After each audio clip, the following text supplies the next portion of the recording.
That's us live.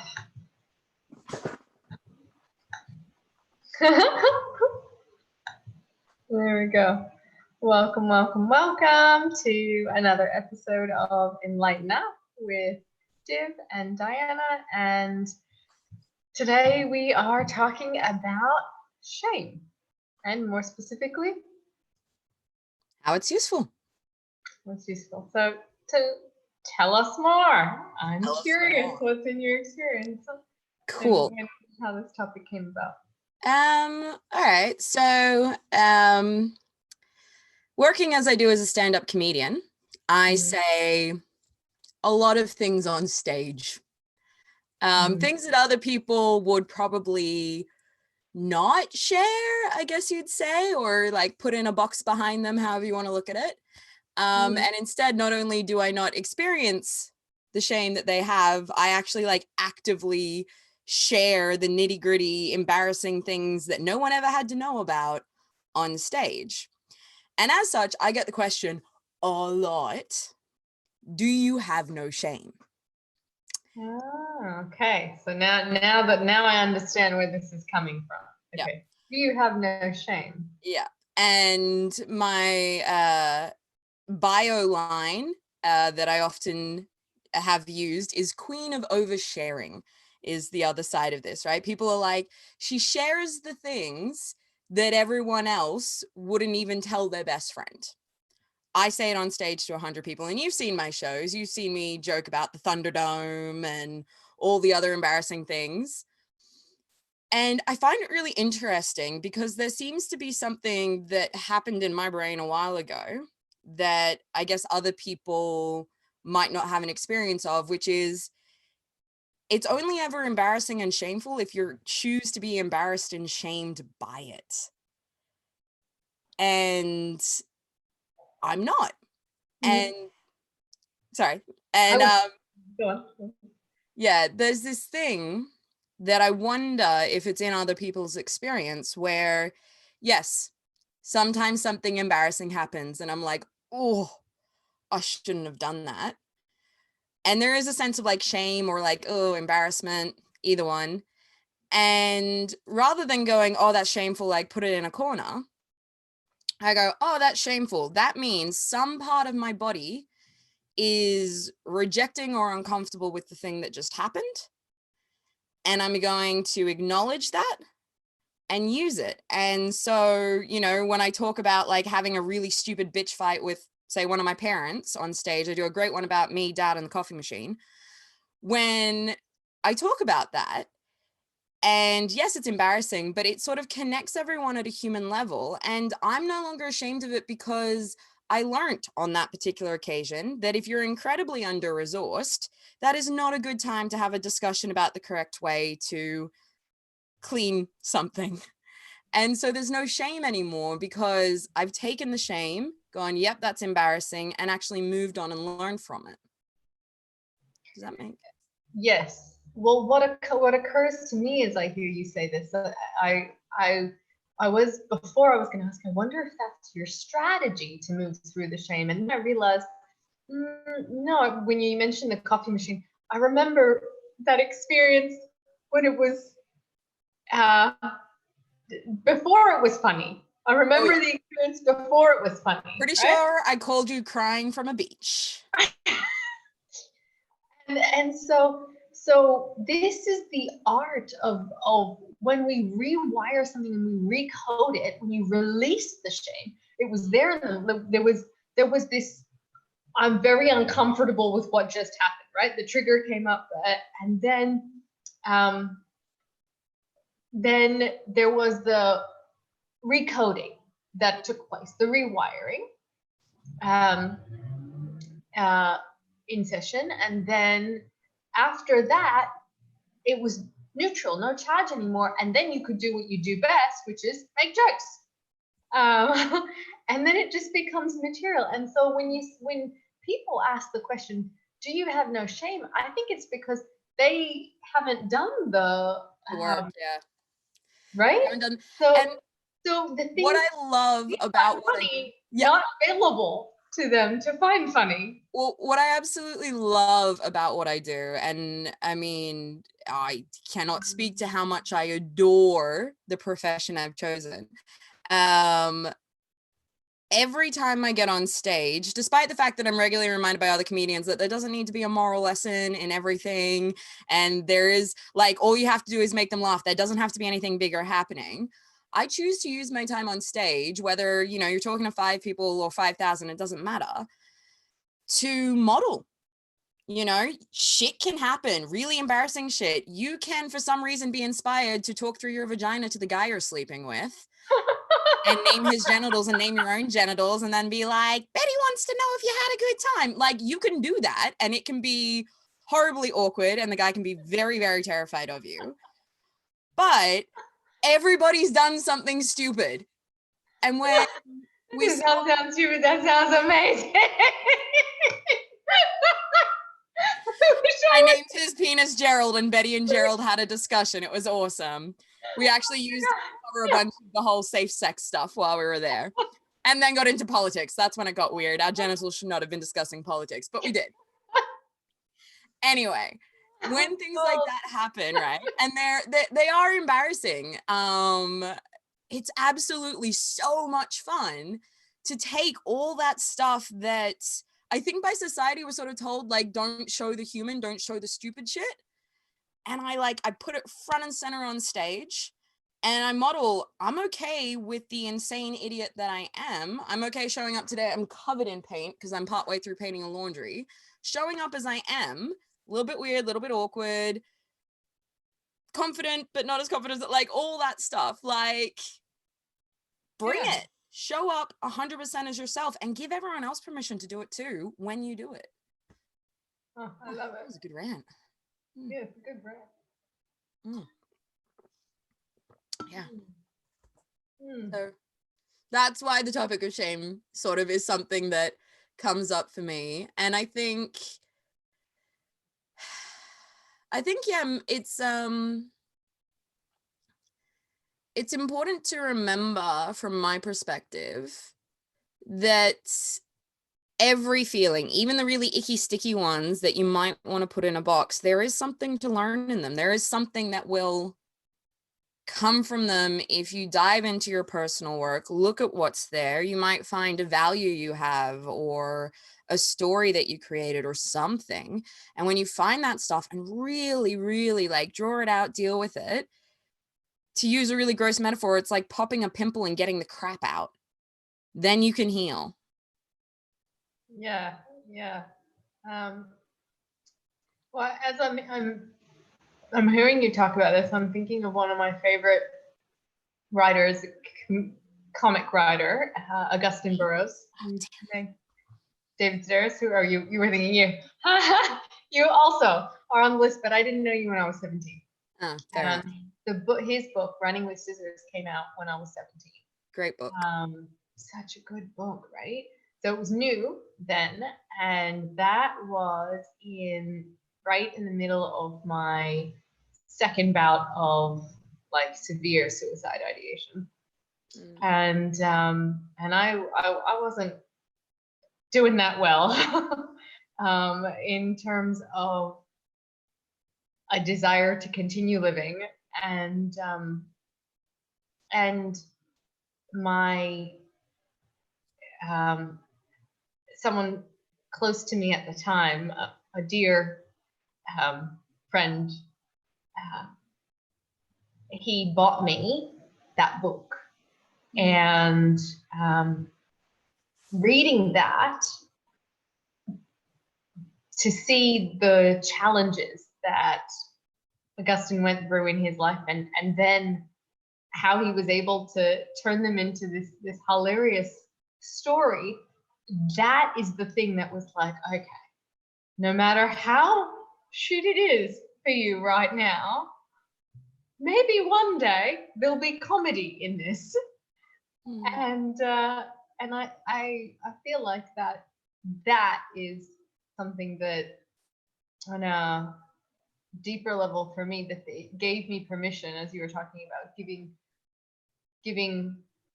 as we bring all of ourselves, just like he, through years of therapy, rewrote his story and was able to like offer others the gift of humor, and that ended up being for me a really powerful book. And then I remember when Deb was writing her, she was like, why would I write a memoir? Like, who cares about my story? And I was like, I care about your story, and I care that other people get to read this, because I know firsthand like how much a book like that can change lives, because it changed mine. You know, I'm like, surely there are people that are in the middle of struggle, and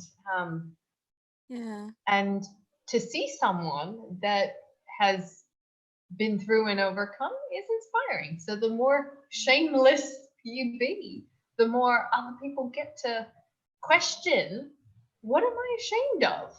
Like, what is there to be ashamed of? Yeah, like we're all human, we're all messy. This is I think it's interesting how much, as people participating in everyday lives, we hide our human. I think that's something, and it's not like we're I shouldn't say we're hiding our human. We're hiding the things that we think other people will disapprove of, but they're doing the same thing, you know? Like, I'm just trying to, like, the number of people that have been caught during the COVID thing being pantless during their video conferences, you know what I mean? Like, perfect from the top up and wearing nothing but a pair of boxers underneath. We've all done it. Hell, I once took a conference call, claimed that there was something wrong with my video because I was sitting hungover, naked in a towel with a guy in my bed. I still nailed that business meeting. I am not gonna lie. I came up with brilliant ideas. But, you know, these are the things that make us real. And I think it happens a lot in a professional setting, but it happens a lot in a personal setting as well. We try and sort of pretend we're not the people we actually are. Well, I would really love to see a world where that wasn't the case, and where it's okay for us to be like, actually, I'm not wearing any pants right now. I think that would be amazing. Of course, that would never be me in the winter, but maybe in the summer. But yeah, like to really truly bring all of us. I think that I mean, if of course I speak only for me, it's one person at a time. I have no influence over how much other people bring. I guess I can recognize.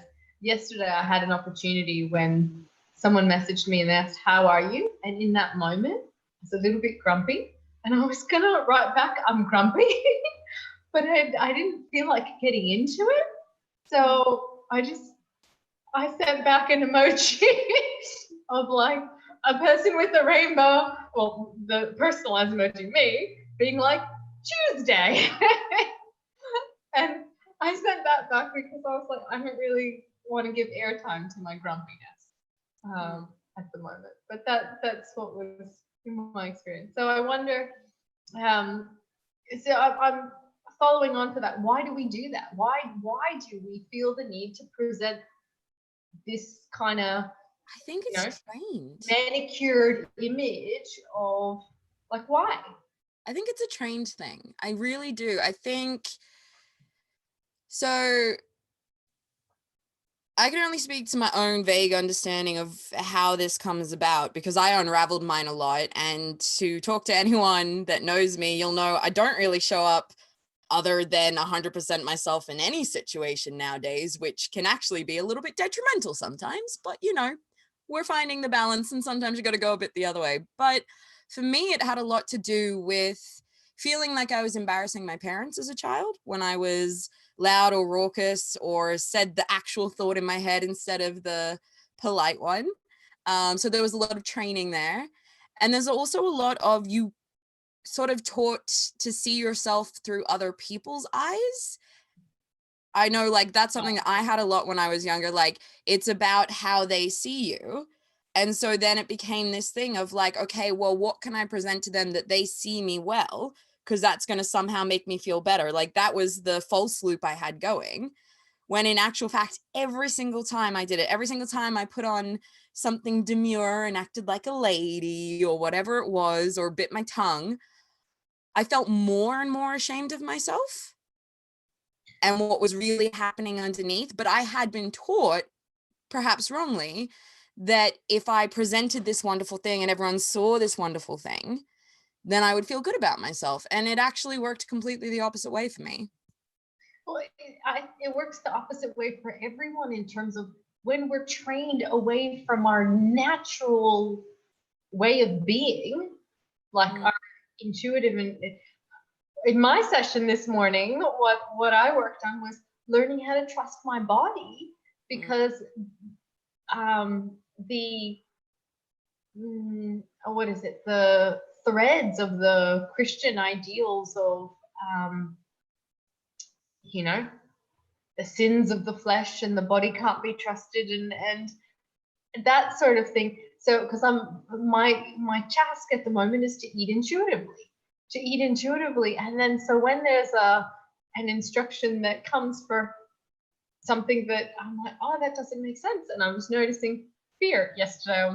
I was grumpy because I was craving ice cream that came up yesterday, and had this kind of dialogue go on around, well, that wouldn't be a very mature thing, and you're working on maturity at the moment, and yeah, I was asked, do you know about ice cream? This is an amazing story. What the fuck is immature about ice cream? It's delicious. Well, the immaturity was giving in to giving in? You want to eat some ice cream? You eat some ice cream. Okay, you've had enough sugar for today. Cool. It felt to me, it was impulsive. It wasn't like, it was like in this moment, it felt like a childish thing to say, I want ice cream, I'm going to have I'm like, no. What's wrong with being impulsive? What's wrong with being childish? Well, it's nothing's wrong with it. It's perfectly fine. And I am practicing maturity. So, and this is why we can't take our cues from the outside world. This is precisely why, because if we're looking at someone else and we're like, oh, I'll do what they're doing, we're going to disrupt our own process. We're going to disrupt our own process in the, internal unraveling and whatever needs to happen, the unlearning from the things that we had taken on. And yeah, so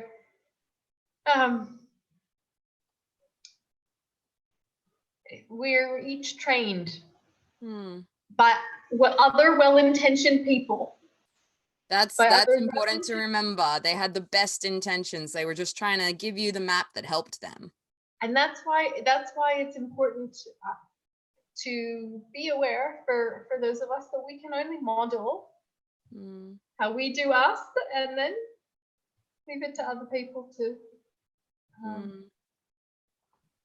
choose how they want to turn up, and go with what feels right and aligned for them. And that's the thing, when you were saying when you tried to do what you were told to do, you felt even more ashamed. That's a cue of being further away from yourself, I reckon. That's to me, the degree of shame is the more shame there is, the further from your truth you are, from your natural. There's another way shame is helpful.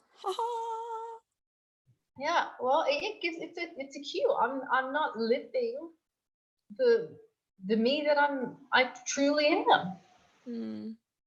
And or sometimes you are living the me that you truly are, but you still have an old way of thinking about the things you want to do that was imposed on you. That's the other one. Well, you're not full. There's still some patternings that need to be cleared. This like unuseful stories that aren't serving, and so this cognitive dissonance in some way. You're behaving in a way that doesn't match. There's no alignment between I'm thinking, feeling, knowing. In my whole body and being in sync, in harmony. So yeah.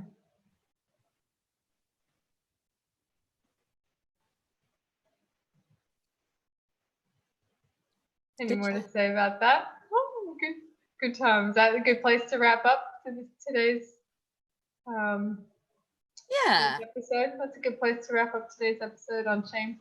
Thank y'all for tuning in.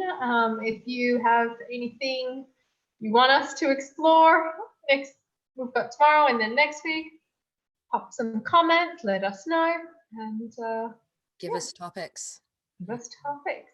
Because well, you're an endless fountain of stuff that goes on. I often doesn't always come immediately to me. What is Well, something? I'm a natural born storyteller, so there is always an idea or a thought or something. And I used to be embarrassed by that. Used to think it was weird that I could, look at a pattern in the wood patina that's behind here and see a face and then imagine a story for that face and then imagine the adventure they go on and so on and so forth. But I've learned it's actually kind of cool. Not everyone can do it. It was just, something that I didn't think was awesome when I was younger, and now I think it's kind of cool. Yeah, and it is such a joy and delight and privilege to watch someone truly own and honor their awesomeness and how cool they really are. Yes. All right.